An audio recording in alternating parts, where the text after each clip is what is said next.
প্লাস্টিকের বিনিময়ে যে এখানে গাছ দিচ্ছে, হ্যাঁ, একটি বোতলের বিনিময়ে দুইটি গাছ, আসলে এই উদ্যোগটা একটা মহৎ উদ্যোগ।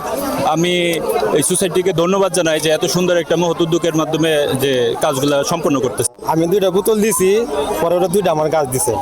গাছটি বাসায় নিব, না লাগাবো, পরিবেশ বাঁচাবো, শ্যামা করবো, অনেক সুন্দর একটা কাজ করবো আমি।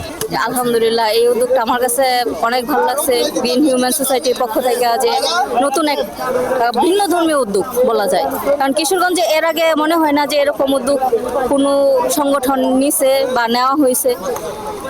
পরিবেশ আমাদের সবার জন্যই খুবই উপকারী। আমাদের নতুন প্রজন্ম, পুরাতন প্রজন্ম এবং ভবিষ্যতে যারা আসবে, আমরা সবাই চাই যে এই পরিবেশটা সুস্থ এবং স্বাভাবিক থাকুক।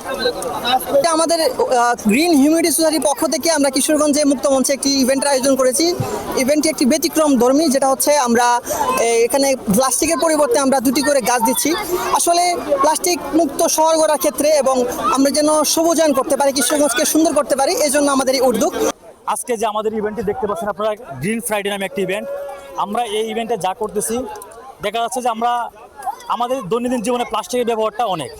তো প্লাস্টিক হচ্ছে আমাদের পরিবেশের জন্য অনেক ক্ষতিকারক একটি বস্তু। তো আমরা এই প্লাস্টিক মুক্ত সমাজটা গঠন করতে যাচ্ছি আর কি। যেন আপনার এই যে আমরা চারদিকে প্লাস্টিক ছড়িয়ে ছিটিয়ে রাখি, এতে আমাদের বায়ু দূষণ হয়, পানি দূষণ হয়, আমাদের পরিবেশের জন্য অনেক ক্ষতিকর হয়।